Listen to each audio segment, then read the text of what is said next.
All right, so welcome everyone to the third session of your recruitment boot camp recruitment boot camp for here we are. It's starting to finally actually feel like spring. I wanted to introduce myself since this is my first actual session, though I have been involved on the back end.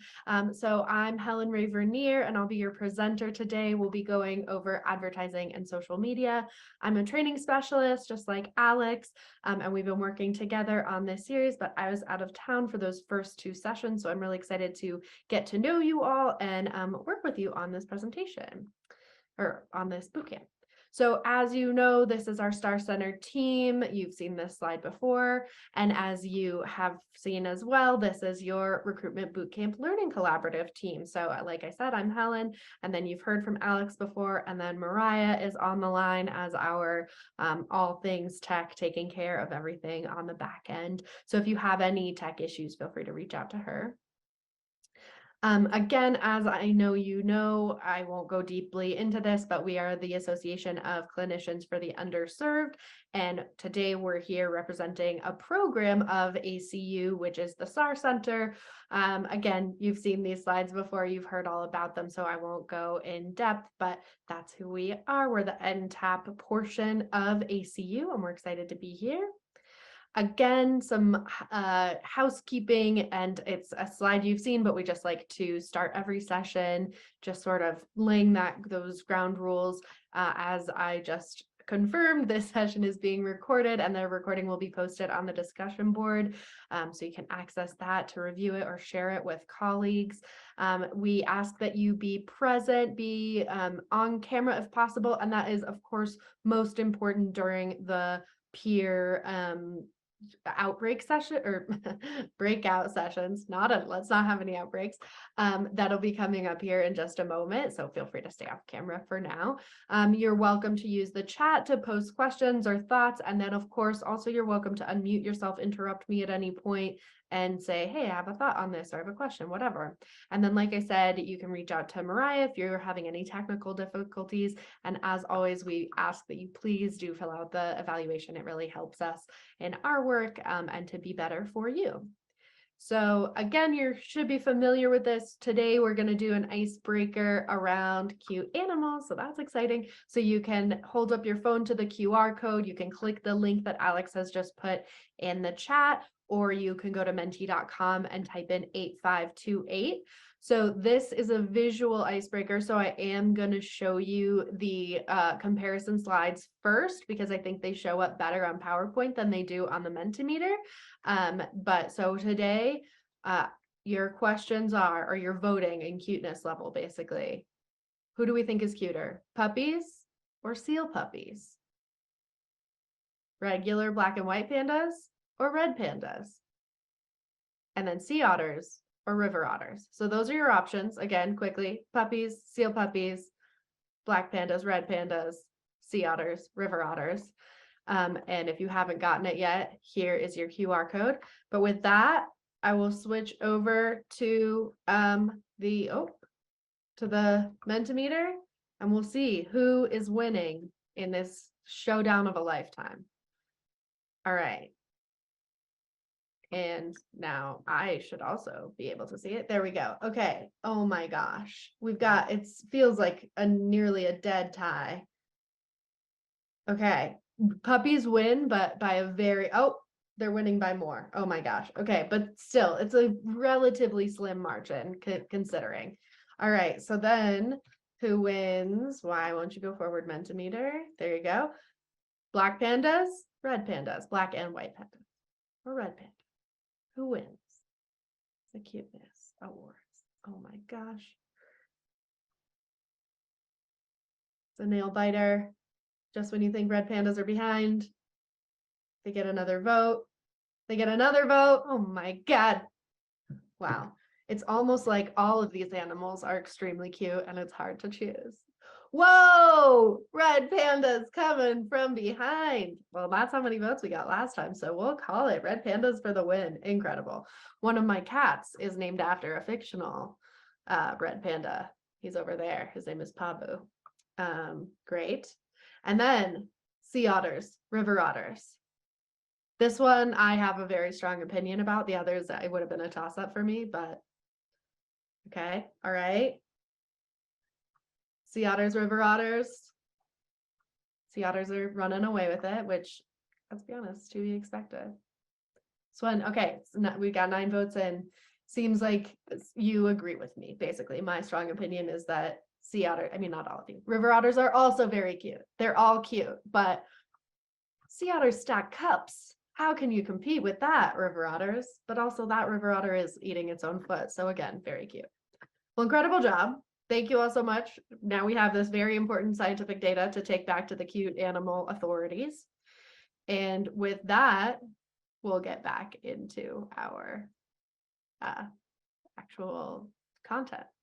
All right, so now that we're all in a great mood from looking at really cute animals, we'll be sending you into those breakout groups I mentioned to reflect on the coursework from the last session. So that's the community, team priorities, and budget assignments.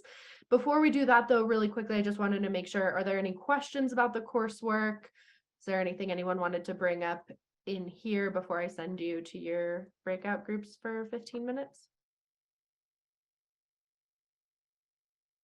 All right, always feel free to bring those questions up as you would like. So your questions are, who are you working with in your community on recruitment efforts?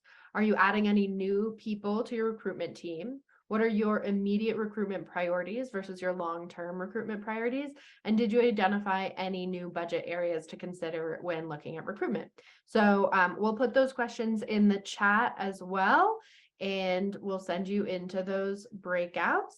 And you should have the option to join a breakout room now. I believe there will just be a couple of breakout rooms. And once everyone's joined, I'll stop talking. Once I see the participant numbers stop climbing. Great. All right. Seems like all the rooms are closed. Thank you all so much for engaging with your peers on this. I really hope that those were productive conversations and got some wheels turning. Is there anything from the breakout rooms that anyone would like to share before we move on to today's presentation?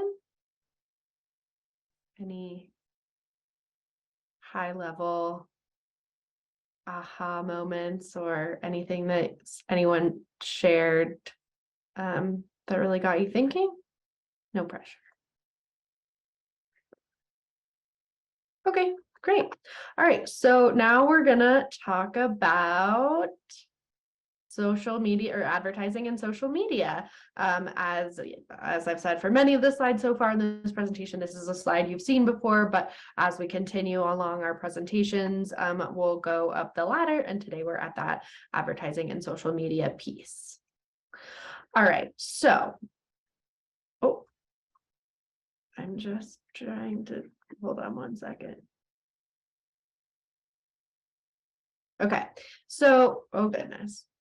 Sorry, I'm personally having a technical difficulty, but that is fine for now.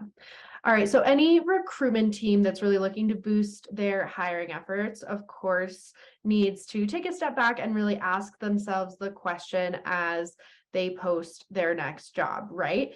And so that question is, what type of candidates are you really trying to advertise to, and where can you find them? And answering that question can reduce loads of headaches and will help really streamline your recruitment effort. It's important to think about what an effective candidate is. So whenever someone applies for your open position directly, they're considered an active candidate, and they can be either employed or unemployed. However, what makes them unique is that they're taking that active role in their job search. So typically active candidates are going to be online and actively searching for a job or for multiple jobs, and they'll be doing that for days on end. And this can be through, job boards, social media, Craigslist. I mean, who finds jobs on Craigslist anymore, but maybe someone. So this is typically what recruitment teams hope that they'll receive when they're advertising jobs online and in those other more traditional methods. So to increase the active candidates you receive from your job posts, your job really needs to stand out from the competition and make it clear that your company or your organization and your team is the one to work with, that is the one those active candidates want to be working with. So some key indicators of what makes an active candidate includes that they've applied via a short form or an application process, something like that. Like I said, they can be employed or unemployed.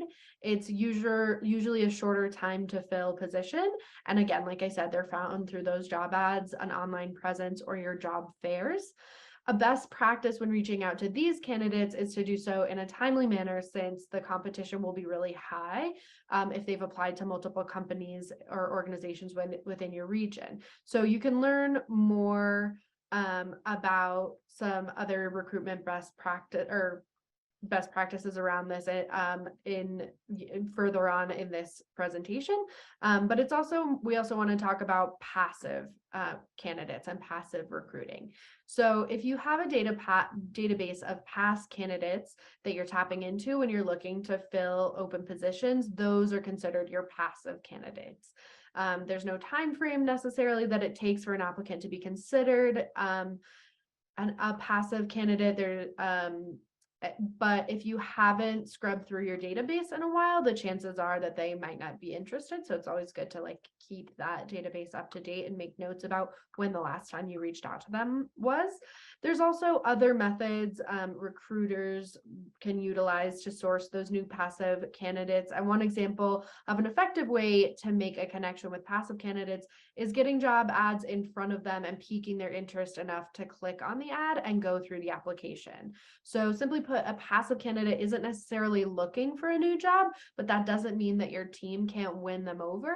And some key indicators of what makes a passive candidate includes, like I said, they're not searching for new opportunities. They're usually already employed.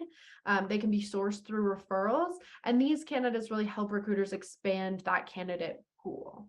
These passive candidates can sometimes be harder to get on the phone, let alone getting them in for an interview, but they're still a valuable resource for your team to utilize when you're looking to recruit at that scale. And so before posting your jobs, think about what your optimal return on investment for job advertising would be for your team, and then move your recruitment strategy forward from there, considering those pieces. It's also important, as it says in the slide, to note that active candidates account for only about 25% of the workforce, whereas those passive candidates account for 75% of the workforce. And like it says on there, it's higher for physicians. So as we're thinking about who we're recruiting and what type of advertising we need to be doing for those specific positions, it's important to think about whether you assume they'll be an active candidate or a passive one. So of course, it's important too to think about branding and marketing as you're working on creating these job postings and putting them out in the world. As you all know, a brand is made up of the perceptions of its touch points. It's an image built on those opinions, the reputation, and the perceived characteristics of an organization.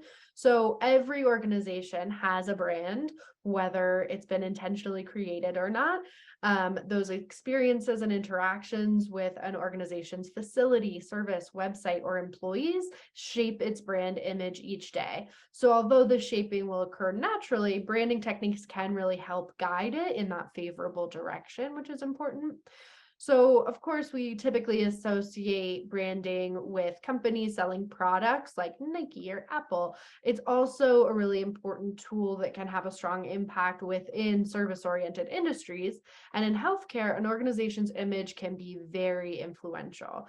So, in addition to, of course, having the potential to attract more patients and funding, which in turn could be the difference between layoffs and cutbacks, or a thriving institution that really helps to improve the community's health and offer those excellent jobs, its identity can also really be important for attracting candidates and retaining them.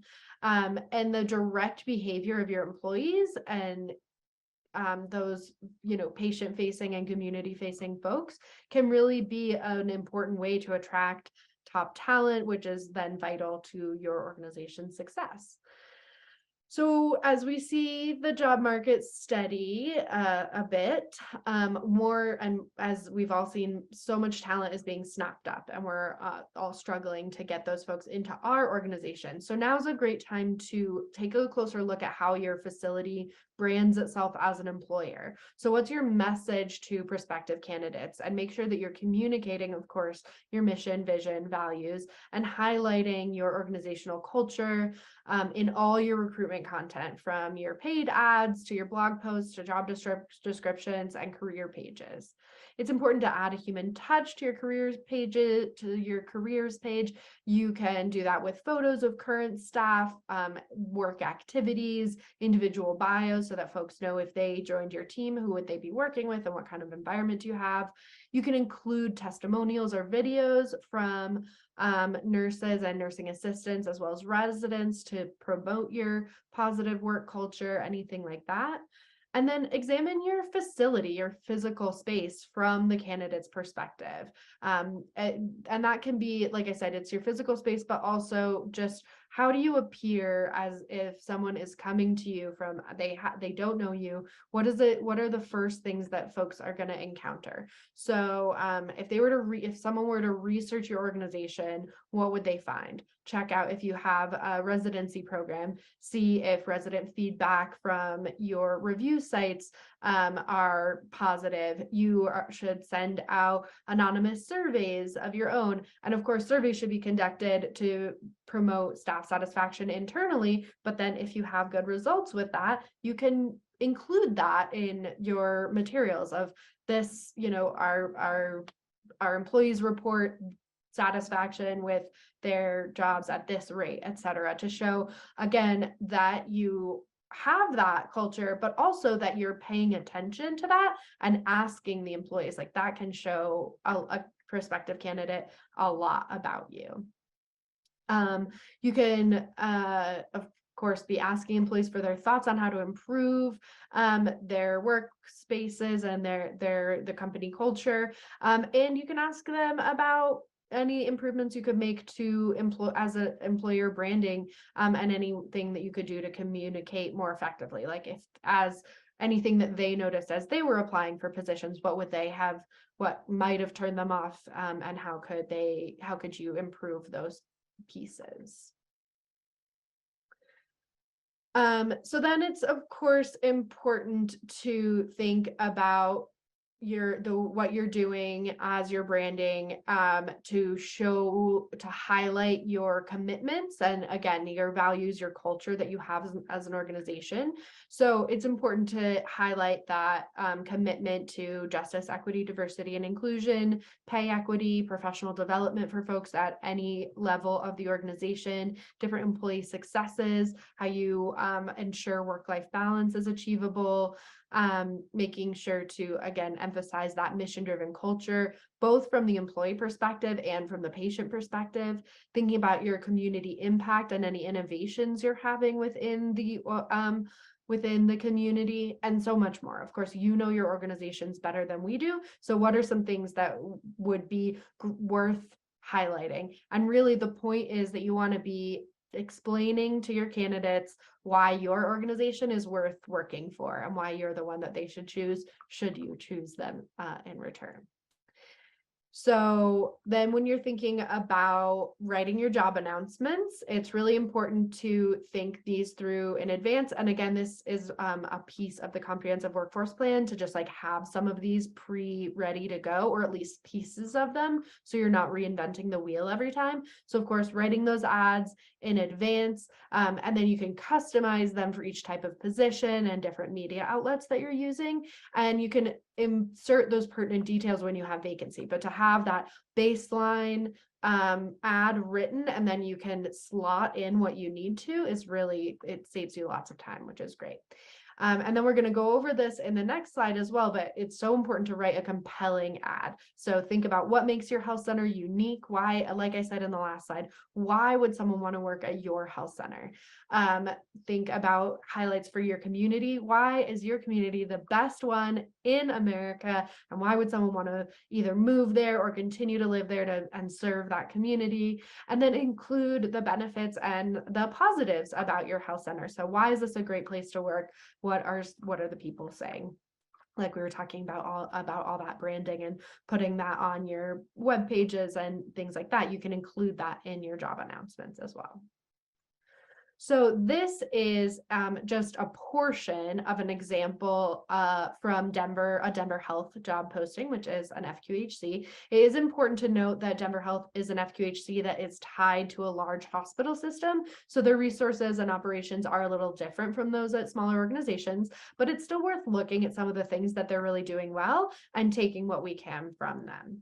So after the information about the specific role, which I haven't included, they have these practice highlights, which start out with a profile of Denver Health, and then they jump right into how they're mission driven, right? It's right up there at the top.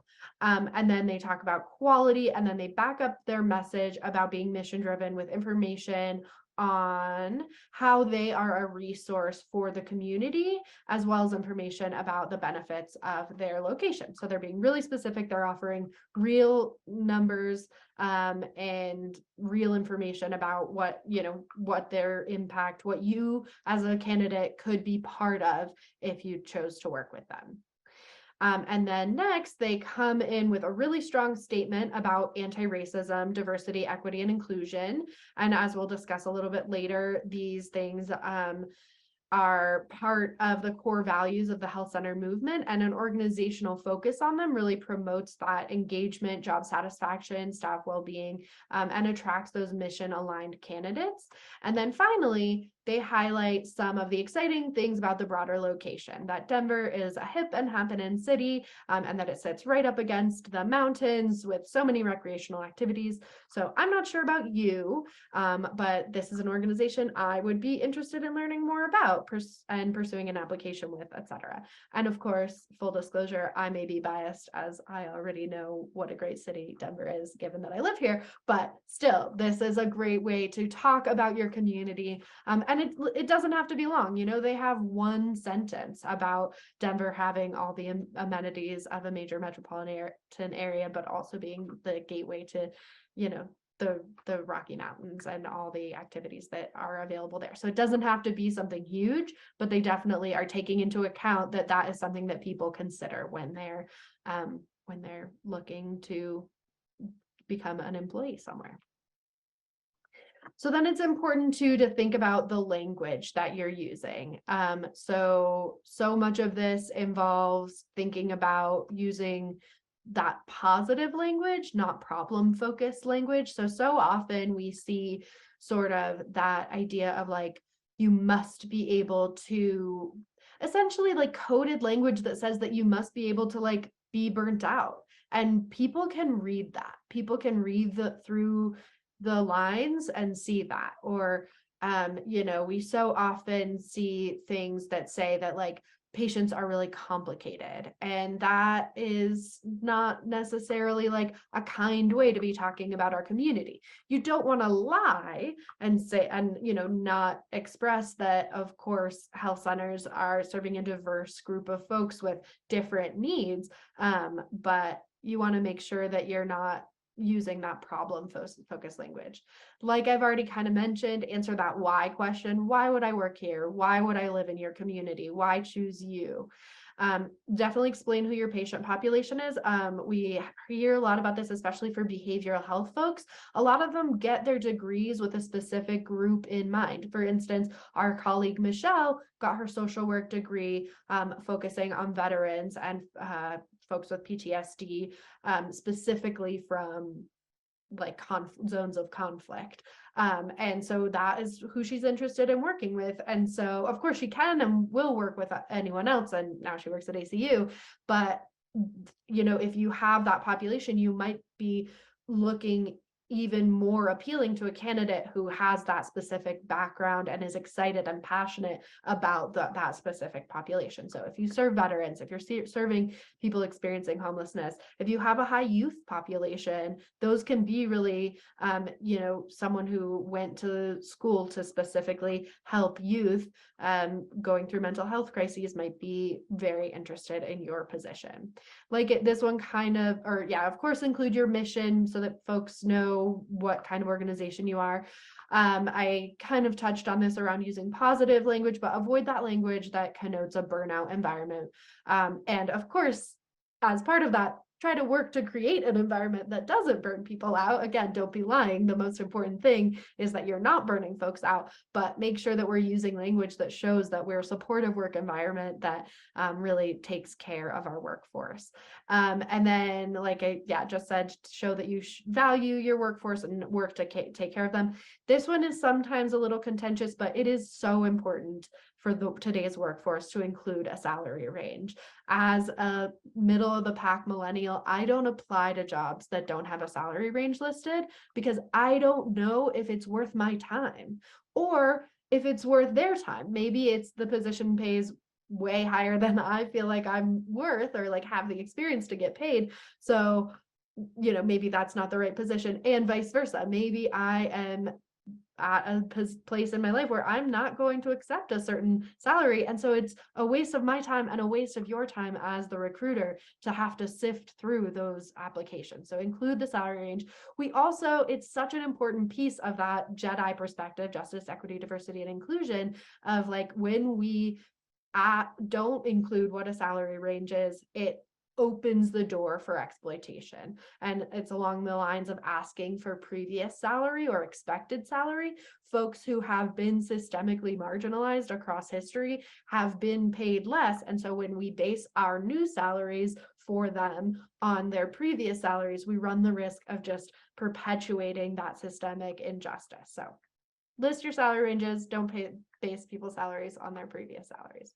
List those benefits, make sure that you're including what kind of 401k or 403b matching services you're doing, what kind of vacation you offer, sick days. At ACU, we have mental health days. We make sure that that's listed in our job application processes, etc. And then include a diversity, equity, and inclusion statement. And we're going to talk about that more in the next slide. And make it personal. Think about what would attract you to a job and how you could include that in a job description so that someone knows that a real person is sitting on the other end and is going to be there to review the application and feel like a human to human connection, as opposed to just a bunch of algorithms and robots sifting us into different piles. So in terms of a diversity, equity, and inclusion statement, we really recommend that folks work to develop that or as an organizational statement and commitment. It's not the same as your equal opportunity employer statement. That's really important to remember. It is specifically noting here are the ways in which we're committed to this piece of the puzzle of in systemic injustice and health equity. So, and then add it to your job announcement and websites. And be sure to, listed next to that is the Central City Concern Equity Commitment. So that's a healthcare for the homeless health center in Portland, Oregon. So they are focusing specifically on, sorry, I just had a moment of being like, is this an LGBTQI plus one? But no, they're healthcare for the homeless health center. And so they created as a group this statement and commitment that shows that they have really thought about this, and they're going to be make sure that they're committed to working towards advancing that organizational equity through systemic change, as it says, and they include that on every job posting. So anyone who's looking knows that that's the kind of, it's not just saying, oh, we're mission driven and here's our mission. It's saying like, here's our mission and here's beyond that. Here's what we've thought about, especially in the wake of, these cultural awakenings to the injustices that people have been facing for decades. Here's how we're working to address those. And then it's important too to highlight your inclusive benefits. Do you have mentorship programs for BIPOC folks or other underrepresented groups or minoritized groups? Do you offer needs accommodations? Do you have inclusive leave policies? What are your, parental leave policies, or all kinds of things like that? Be sure to include that, because then you're attracting folks that value that and see that as a benefit, and will help to build your culture within your organization. And then it's important, as you're posting and advertising those, to make sure that you're advertising to diverse candidates. So in the Star Center's Resource Building an Inclusive Organization Toolkit, which is linked on this slide, once you get these slides in the dashboard, if you just click that image, it'll link you. Also at the bottom there, the thing that says the title is a hyperlink, but it lists these specific places where you can be posting to access folks with different racial and ethnic backgrounds, as well as different other identities. Our professional network is for LGBTQIA+ folks. And then I'm sure there are others. So just do your research and think about where in your community could you be partnering with, or making sure that you're posting things that can be really helpful for making sure that you're sourcing candidates that represent your community, and so that the staff at your health center who are serving their community are representing that community as well. So thinking about social media, it's really important to develop effective strategies, and this should be sort of a overall organizational project, not just a recruitment and retention project, but make sure that you have an active presence on LinkedIn. It says YouTube, you don't have to be that active on YouTube, but Twitter, until Twitter completely implodes, Facebook, and then thinking too about different kinds of who that is for is really important. Of course, most health centers should already be using social media, but do keep track of whether your social media is working as a way to reach those potential hires. And like we are always saying, be sure to track and assess those things. So yeah, making sure that you're using those to network as an organization with physicians on Facebook and LinkedIn. That those can be really highly valuable in terms of connecting with them as candidates, as on sort of like a personal level. But be sure that you're focusing your dollars and recruitment efforts where engagement is highest among physicians. So again, be tracking your actual success rates, and making sure that works for you. Like it says on the slide, most of your activity on these sites as an organization and as an individual, if you're reaching out to folks as an individual representing your organization, they should be free. So that's a really, great way to be utilizing these opportunities. And your in-house recruiting team should be connecting specifically with physicians. You don't necessarily have to be connecting in that one-on-one way with any and all candidates, but with physicians directly connecting with them on these sites, maybe after meeting at career fairs or conferences or having a phone interview, making that, LinkedIn connection can be a really helpful way to let that candidate know that like you're thinking about them and you haven't forgotten that they're on your radar, essentially. So that's it for my content. Before we are done with our session for the day, we want to do a little bit more time with our colleagues to discuss our thoughts on job advertising and recruitment. But before we go into those breakout rooms, because I think we have a big enough group that breakout rooms make sense, are there any questions, thoughts, feedback that you want to share with the larger group? Or if you have questions about any of the content that I just went over? I know I tend to talk really fast and I try to slow it down and I just can't. I mean, I will continue to try always, but is there anything that came up that folks want to reflect on, or any questions? I see there's things in the chat, which I probably should be looking.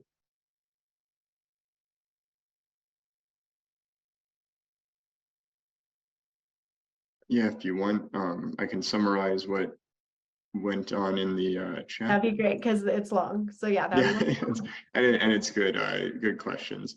So we had Sandra was asking if we could provide an example of how to show that you value your workforce, and I'm sorry, I was assuming that I interpreted that correctly, that it's how do you show your workforce that you value them, or to candidates that you value your workforce, and then also how to show the value of your health center in these job ads. And so there's lots of different ways to do that.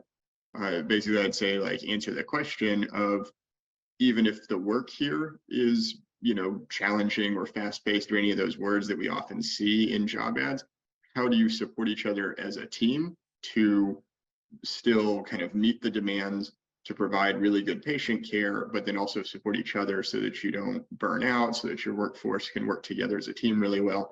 And so just demonstrate that. And so it's going to depend on what resources and benefits you have for your workforce. But if you, it can be something small, like we have a spare room that is quiet with low lighting, where when people are on breaks, if they need to go, meditate or calm down for a moment, kind of escape the more stressful parts of the day, they can go there. Or we've worked with a local, like, fitness center or health club or whatever, to get a reduced membership fee for employees that work at our health center.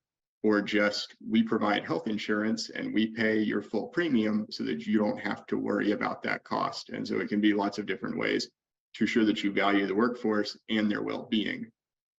I think would be kind of one of the most powerful ways to do that. And then you can also have something in the job description of, instead of saying it's fast-paced and high stress, say, we see a lot of patients per day and we work together as a team to support each other to meet that demand and provide care to our community. So you're not hiding the fact that it's going to be a lot of work, but you are pointing out that you all work together and it's a supportive environment, rather than one where it's just like work until you're burned out. Yes, 100%. I stand behind everything Alex said. That's Yay. all fantastic. Yeah. And then I see there's also a question about developing appropriate salary ranges, and it looks like you also answered that. Yeah, so, and again, feel free to build on what I say, but basically there's going to be a lot of factors, obviously, like cost of living in the area, so that you can develop what Helen has introduced to me as the term is thriving wage, right? Not just a living wage, not just something you can scrape by on, but what do you need to be able to live a happy and healthy life, not have to stretch yourself working, 2 jobs just to meet basic expenses. So kind of base it around that. You'll also want to look at what other employers are paying, including non-medical ones, right? People often talk about staff leaving for jobs, say at like Walmart or a fast food place or something, because they pay the same and it's less of a mental or physical burden on the person. So kind of compensating people for that. Just be able to explain your salary range for a job and why you place people at different points in that salary range, right? Does this person come in with experience, and that's why they're getting paid a little bit more than this person who came in and is kind of new to that career? Be able to explain why you're doing that. And then I had a third point and I lost it.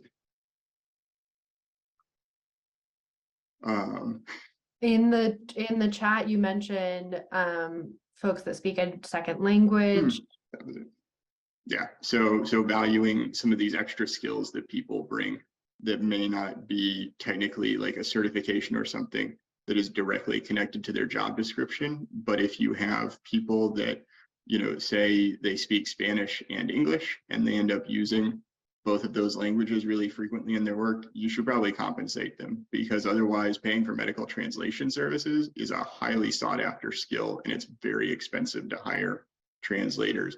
And so it's inappropriate to not compensate employees that are able to provide that skill, especially if they're being called on to do it or to go outside their normal role and do that. So just kind of thinking about some of those factors as well.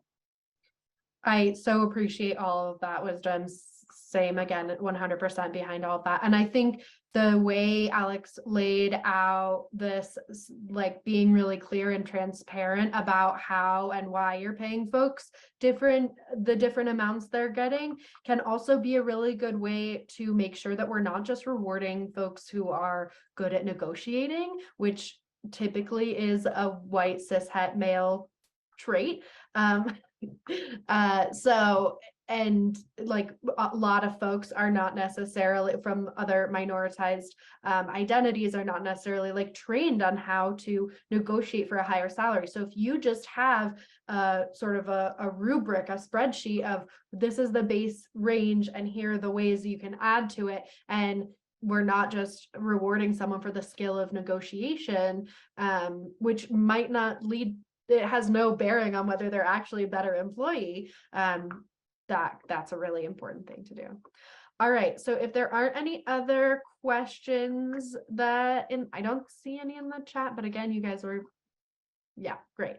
We'll send you back into those breakout rooms. Let me check what time it actually is. That's not how you check. What time is it?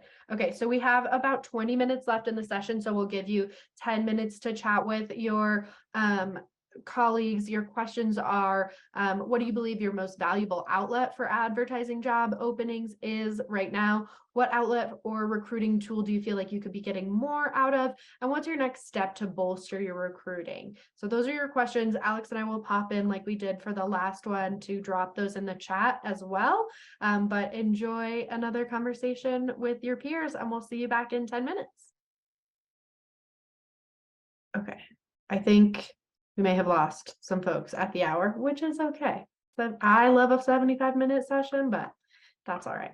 Or it doesn't work for everyone's schedule, and that's all right. All right, so before we wrap up today's session, are there any wonderful insights, thoughts that came out of your discussions with your colleagues?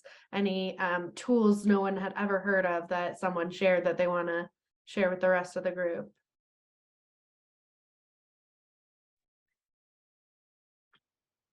Right now in our breakout group, Sina had mentioned that she uses the job board on HRSA's website through Workforce Connector. And I'm familiar with the NHSC job site, but I had never heard of the Workforce Connector before. So I'm going to do some research to see what I can do to try to get some of my postings onto their job board. I'd never heard of it before. Yeah, great. That's awesome. And sorry, Sina, was that you that shared that? Yeah, I did. Okay, awesome. Do you want to, is it hard to get your jobs posted on there? Or do you want to tell No, us? so my HR director, Neelam, she had told me that we have an account with HRSA, and so I just looked to see how I could make those job postings, and I think I have like 4 or 5 on there, and it's very easy to just do a posting and put the location, and then you just wait for applicants. It's been a lot of new grads, to be honest, but I did just hire a CNM from there who isn't a new grad, so that was very helpful. Yeah, that's great. And Yeah. probably the folks who are looking at that Workforce Connector who maybe aren't new grads would be folks who've already worked in FQHCs who are looking to work in another FQHC or get back into it. So that's like a great candidate for us. Yeah, and then there's also an area on Workforce Connector. I just don't have a lot of time to source, but there's an area where you can literally like do the filters and look to see who is looking for employment in California, etc., to see what their licenses are. So yeah, and just sourcing on Workforce Connector is a good idea too. Yeah, that's awesome. Fantastic. Thank you so much for sharing. That sounds very useful. Mm-hmm. All right. Any other highlights to share before we wrap up? All right. And of course, feel free to, if you think of anything, feel free to put it on the discussion board. That's what it's there for. So we kind of already did this, but are there any final questions about advertising or social media before we call it? No. All right, again, feel free to put those on the discussion board or email us directly if you do think of something.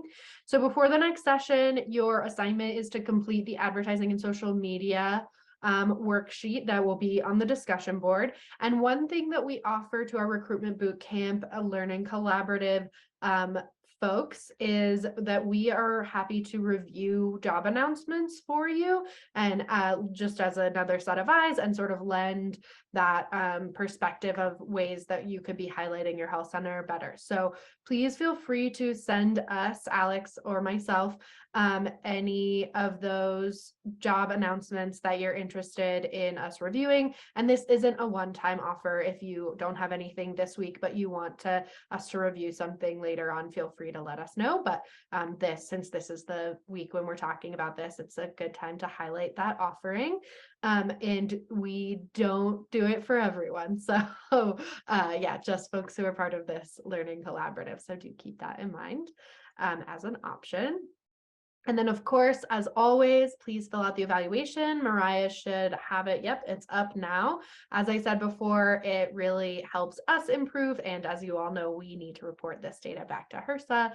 So it helps us continue to serve you better in all kinds of different ways, including maintaining our funding. Yeah, as you're filling that out, I'll just remind you that the next session is 2 weeks from today, Wednesday, March 29th. Same bat time, same bat place. This session will be talking about the screening process, interviews, and on-site visits, if that's something you do. So that's a really great session that we love to do things on and talk about. As I'm sure you've seen this before, and maybe it was even especially highlighted to you at the last time, but we have this new resource, this onboarding checklist. Not to toot my own horn, but I designed it, and maybe that's not a toot my own horn, because if you hate it, you can blame me. But also if you hate it, do let me know. I'd love to improve it.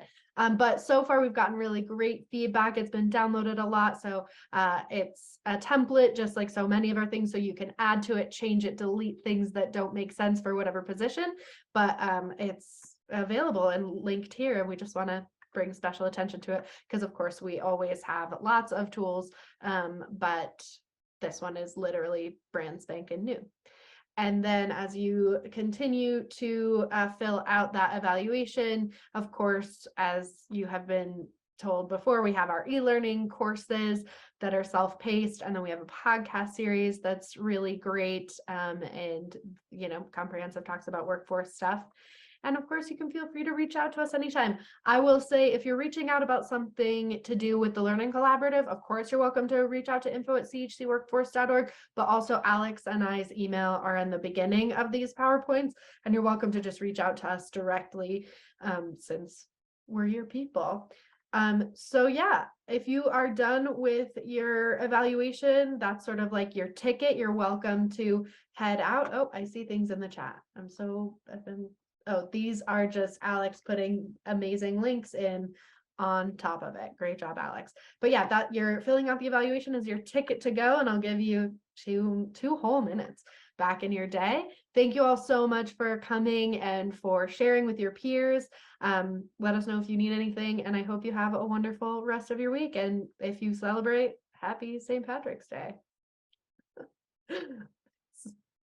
All right. Talk to you all later.